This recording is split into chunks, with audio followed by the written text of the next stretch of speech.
Hi, I'm Bob Trask, and this is our weekly reset.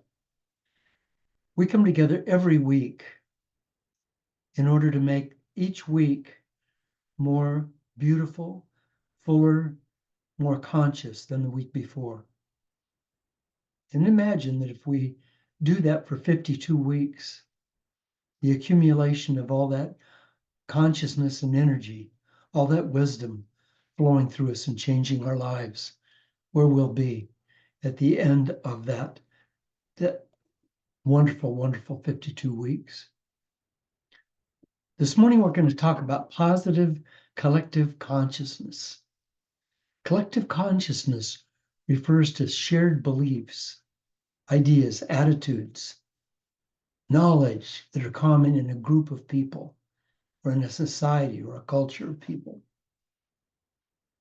Collective consciousness creates a group identity and creates its cohesion.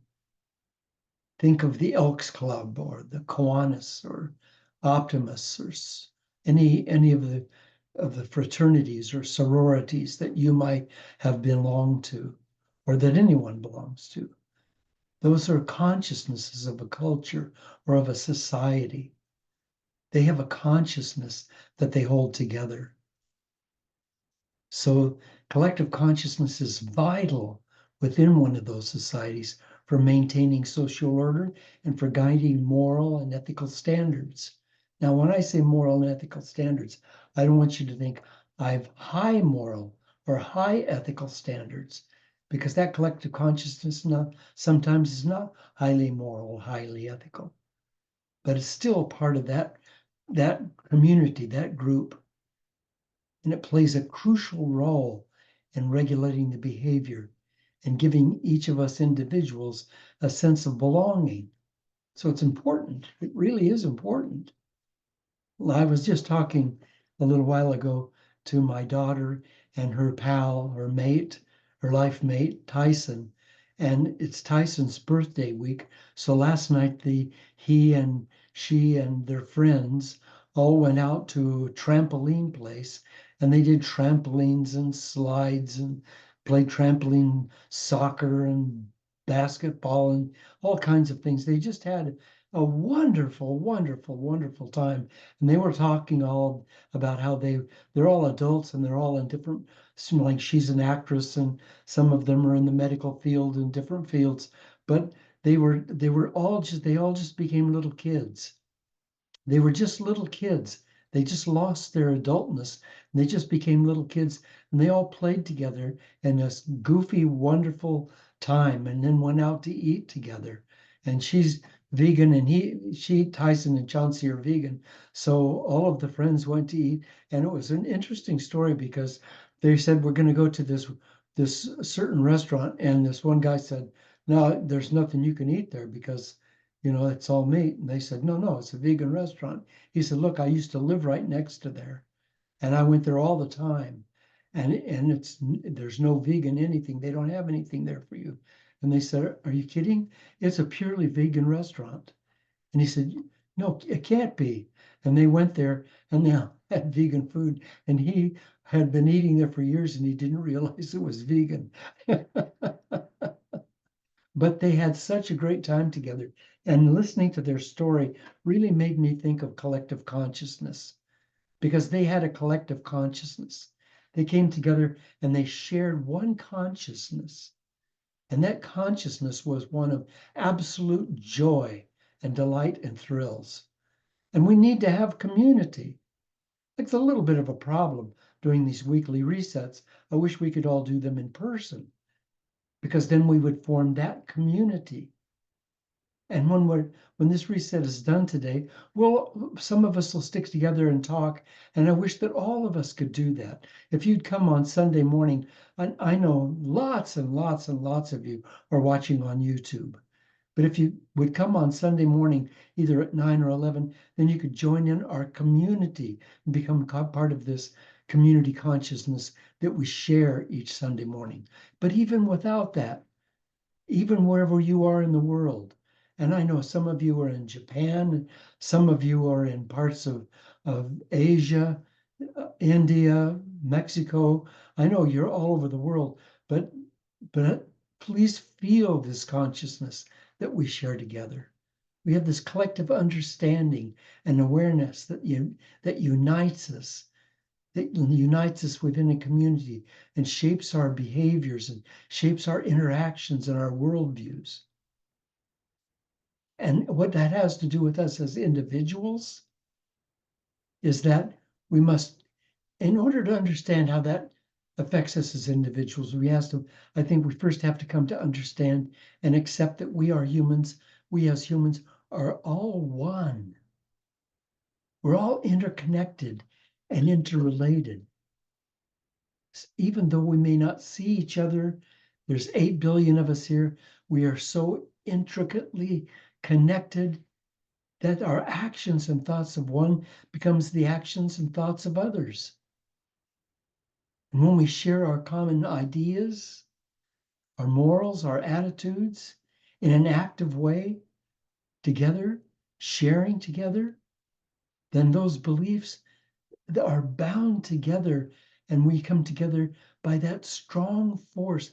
Then the subtle changes within the attitude of one of us or a few of us can affect the attitudes of the entire community.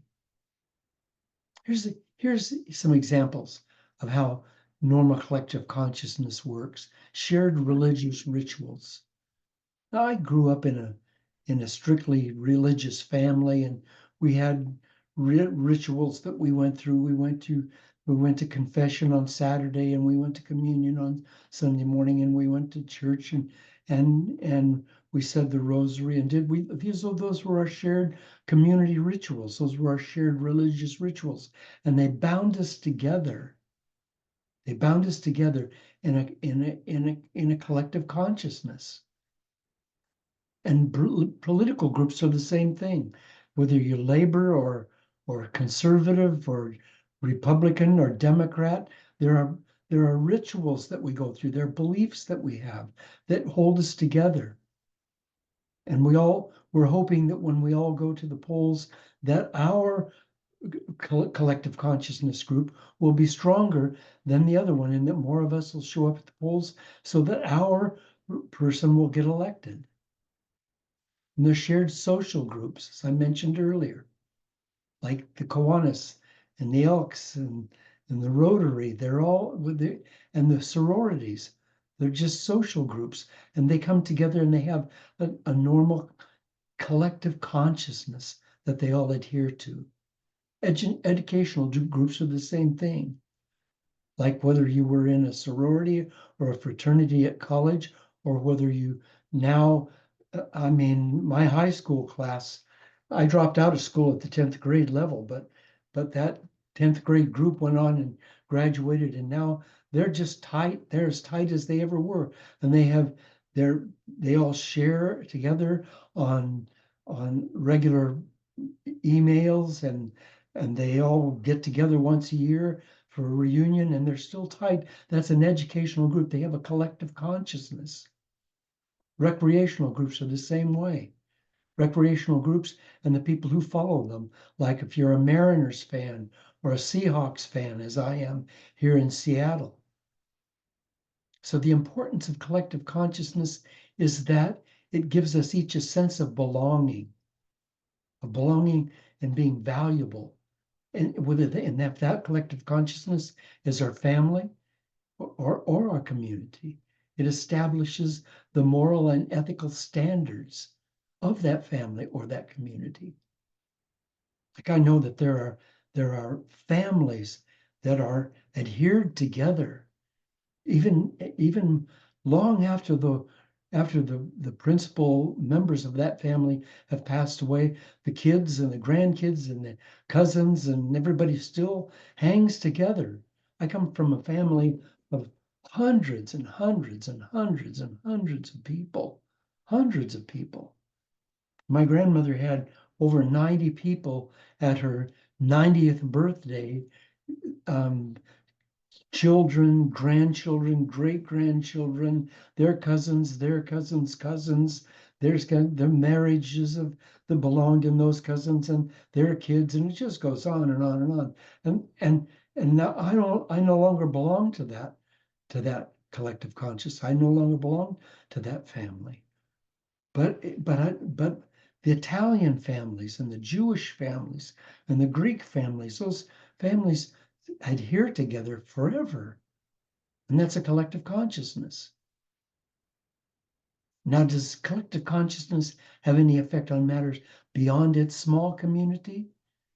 In other words, if your family, if you have a strong family in your city, and there's like 50 or 60 of you in that family, and you have a strong consciousness, and you live by that consciousness and radiate that out, does it change the consciousness of your city?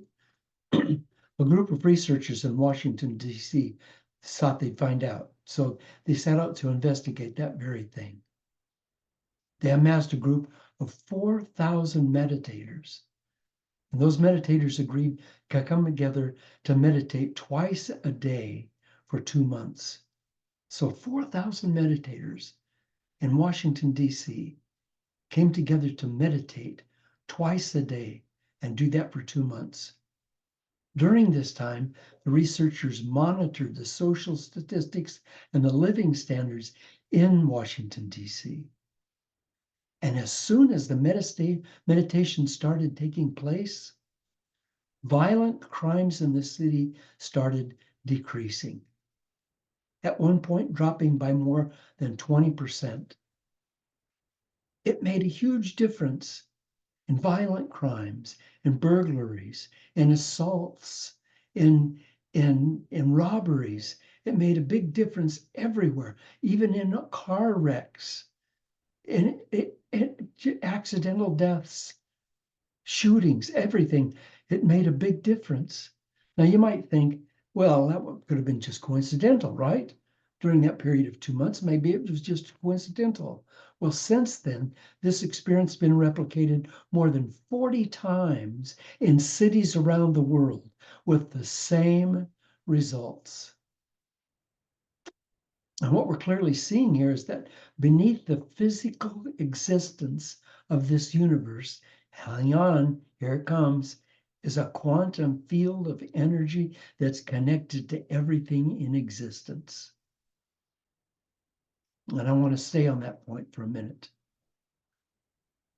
Beneath the physical existence of this universe is a quantum field of energy, of intelligent energy, of energetic intelligence that's connected to everything in existence and to everyone in existence.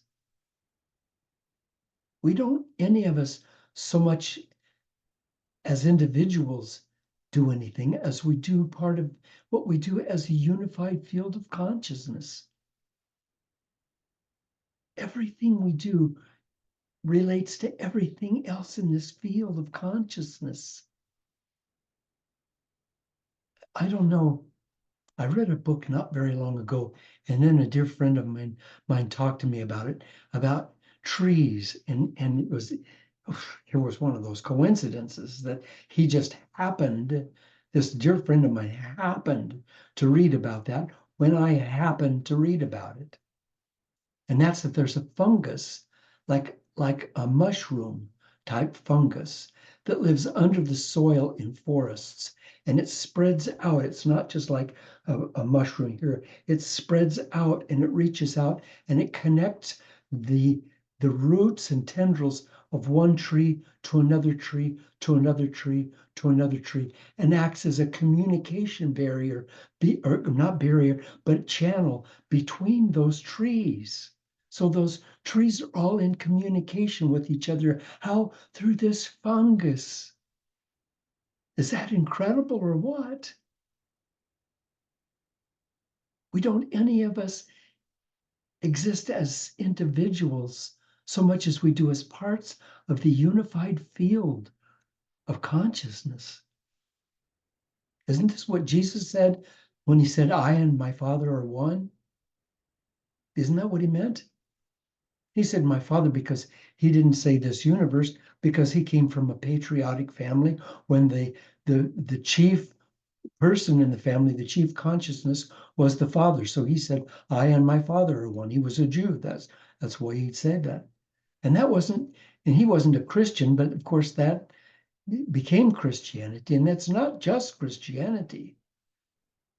In Judaism, the scriptures state that everything that we perceive, every particle of existence, is a manifestation of the one.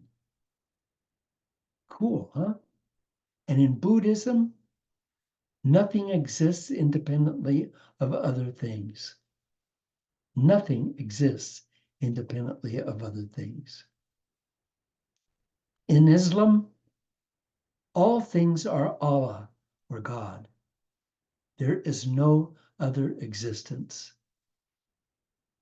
In Hinduism, whatever we see, whatever we experience, is a manifestation of eternal consciousness, of eternal oneness.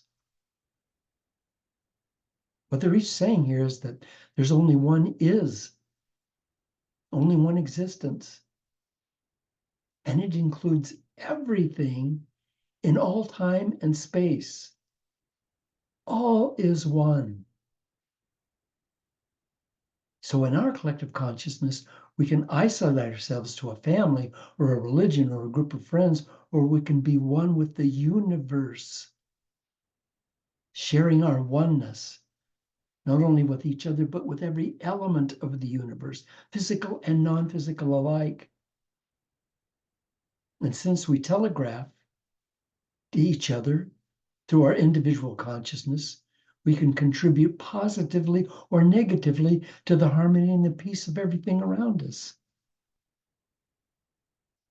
So we need community. We do. We each need community. We need to have a group of friends, people that we can feel that we belong to, that we belong with.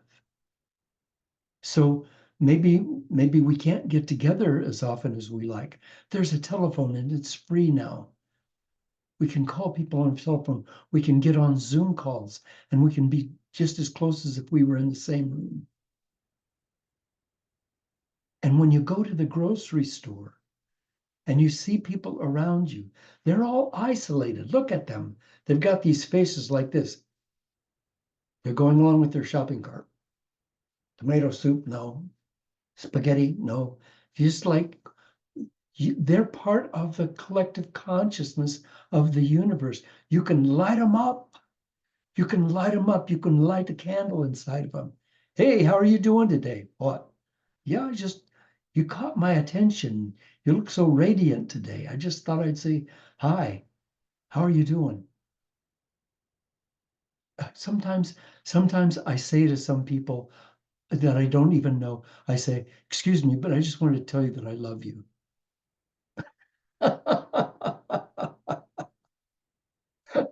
Boy, I'm telling you, it sets them on fire. And almost all of them say, I love you too. It gave them an opportunity to belong. It gave them an opportunity to belong with me in my society. I used to do this thing, I haven't done it for a while, but I pick up the phone and I call a number. I didn't know. I'd find an area code or I'd go to a phone book and just find a number and call somebody. And when they answered the phone, I'd say this. I'd say, hi, you don't know me. My name's Bob. I'm not calling to sell you anything. This is not a robocall. I'm a fellow member of the human race and of your family. And I called to tell you, I'm so glad you're on the planet right now. And I love you. Thank you for being here. And they're startled. Nobody ever said, don't call me, don't call me. If they're just startled, and most of them say, well, I love you too. And I hang up the phone. And I just, you know, and now you might think that doesn't have any effect. Well, I'm sitting in a classroom once and I said, I do this. In fact, I said, I'm going to do it right now in front of you. So I picked up my phone and I said, somebody give me a phone number out of the blue, any phone, I don't care. So somebody just gave me a phone number and I dialed it. And a guy answered the phone, kind of a grumpy sounding guy. And I said, hi, My name's Bob. I'm just a fellow member of your human family. I'm not trying to sell you anything. I don't want anything from you. I called to tell you that I'm so glad you're alive and I'm so glad you're a part of this human family. Thank you for being here. I truly love you. I truly love you. And he said, well, okay. And I said, thank you, goodbye. And I hung up the phone. What I didn't know is that that person who gave me the phone number of a man she'd have been having a problem with. Her mother had had married this guy, and the guy was a real controller, and he had children of his own, and the woman that he married had an estate, and he was getting into the estate, and the money was all going to go to her children and her, or to his children, and her children were getting cut out, and he was, and this person who gave me the phone number was trying to talk to him, but he was just like obstinate and awful and wouldn't talk to her. She told me a week later he called her on the phone and said, somebody called me on the phone and told me that they loved me. And he said, God, it just changed my life. I just wanted to share that with you. And they talked together, and that transformed, changed completely her relationship with him. And they became close. So until we know and embrace the collective consciousness with which we are each a fundamental part, our lives and our destinies and our purpose for being here can't be fulfilled. Can't be fulfilled. We weren't just created one person on the planet. There's 8 billion of us here. There's 8 billion of us for a reason. We're supposed to be flowing together. We're supposed to be swimming together. You see those wonderful ladies that do that swimming in a pool, and well, I don't know what they're called, but they put their all legs up together and they go underwater together. It's so beautiful. They're together, they're swimming together. We need to swim together in this river that we call life. We need to recognize that we're all one. Stop being individualistic and isolating ourselves. Now, that also means that we have to be awake, doesn't it? And selective about the collective that we're part of, because Nazism was a collective consciousness. Nazism was a collective consciousness. And that sort of teaches us that we need to be still aware of social pressures, of religious pressures, and of the pressures of media, of newspapers, radio, and television. I don't care whether you're watching conservative or liberal news or whatever, you're getting indoctrinated into a community, a way of thinking. Take it all with a grain of salt. Take all of it with a grain of salt. Use your own good knowledge. I mean, I talk to people that belong to certain ideological, political groups, and they make me crazy. They make me crazy. They say things that are just absolutely ridiculous because those things are being espoused by that political party. And they don't check to see if it's real. They don't look in their own minds and say, oh, does this make sense? Could this be real? Oh, no, no, no. If my party says it's real, I just let them see. That's Nazism. That's allowing someone else to think for me. So if you're watching CNN or MSNBC, you see government and political reality from one viewpoint. If you're watching Fox News or Newsmax, you'll see reality from another one. Don't become part of that. What I'd like for us to consider is being independent. Being independent in that we each, in our own minds, decide which collective consciousness is most truthful. And people say to me, Bob, are you a Democrat or Republican? I say, I'm really neither. I'm a middle of the road radical. I stand in the middle and I look both ways, and I'm radical about being in the middle of the road. I'm radical about that. I will not let someone else decide for me how to think. And when we decide that which way of thinking for us is most sound, most sacred, then we become a part of consciousness with nature, one with the trees and the seas. and being one with the universe. Not one with a belief system, but one with truth. And then we become miracle workers. David Lynch said, if a human being is filled with happiness and positivity, this is what they radiate out into the world. We each affect our environment and that collective consciousness. The more people who are diving within and transcending are getting that happiness and positivity, the better the world will be. So let's let nature be our guiding light. For example, ants living together in a colony. You know, you've seen ant piles and ants living together in a colony. There's thousands of them living down in these colonies. And if you were able to take a colony, and this has been done, and separate it and put part of it over here, now these are separated by distance. Now, what you notice is that the actions of one colony are absolutely the same as the actions of the other colony. They're absolutely alike. Now you go to the one of his colony, this one that you separated, and you see an ant off by himself, way away from the other ants, and you drop something like a piece of bread that's too big for him to carry, and he goes and he tries to carry it, and he can't carry it. Immediately, other ants from the colony will come and join him to help him carry it. How do they know? How do they know?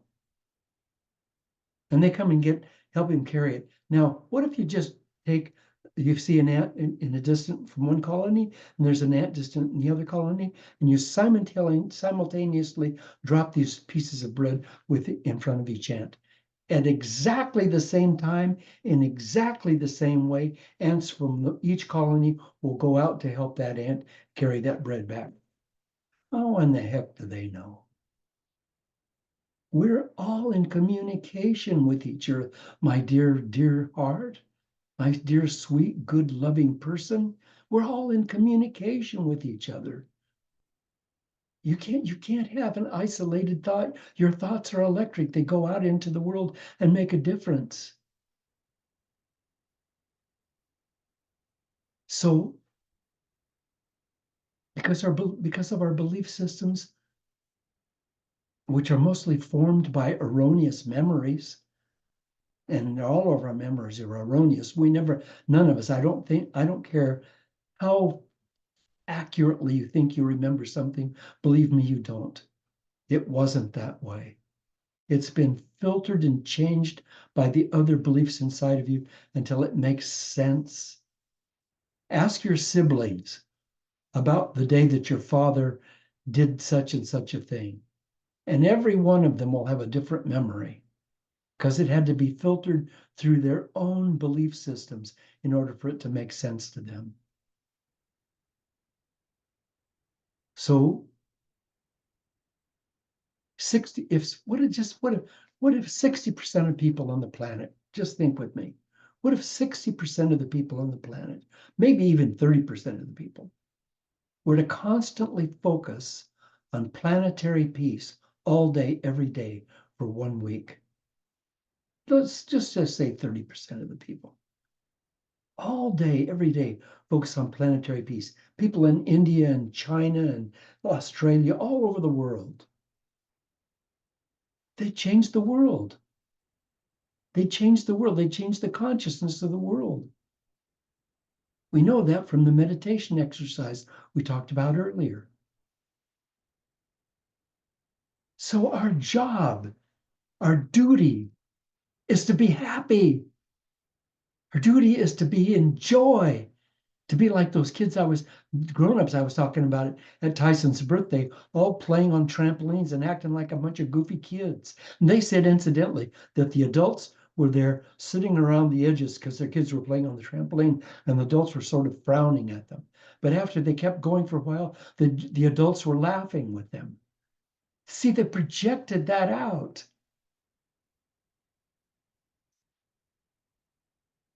Deepak Chopra said, the world is a projection of our collective consciousness.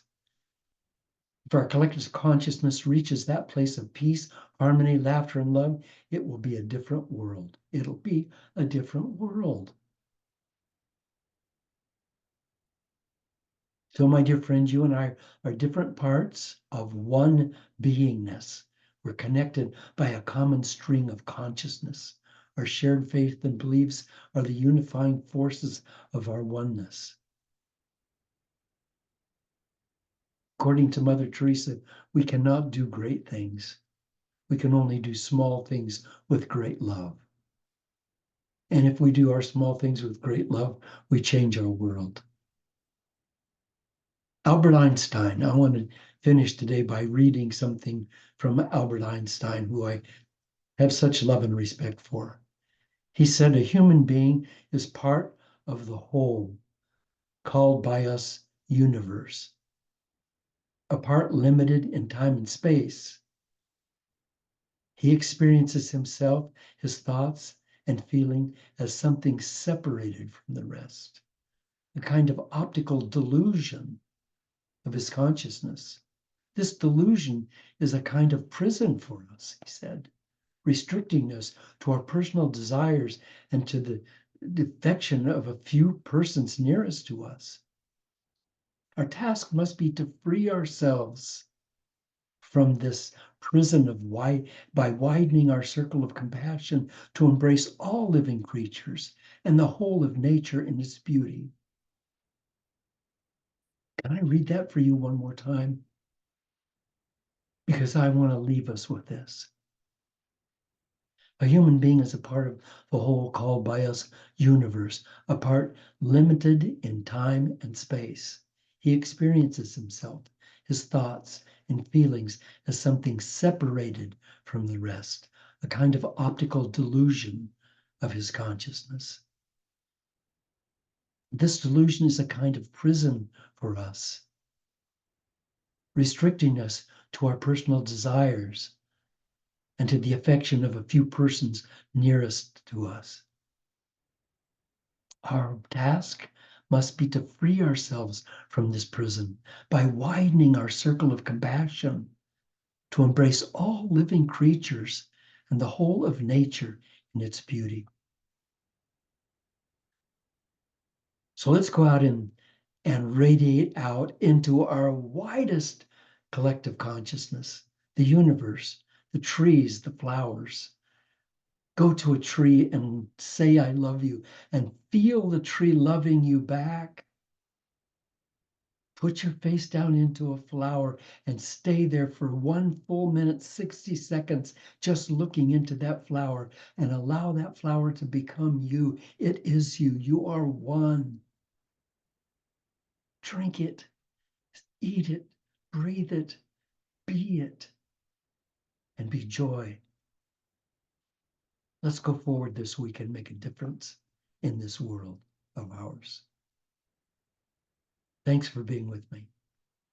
Now, do me a favor, would you? I need to be able to have your help and your support in keeping this weekly reset going, and also for the other work I'm doing in the world. I'm touching thousands and thousands of lives everywhere, but it costs money, and I need a little help. So if you'll go to bobtrask.com and go to the donate button and leave a donation, I'll really appreciate it.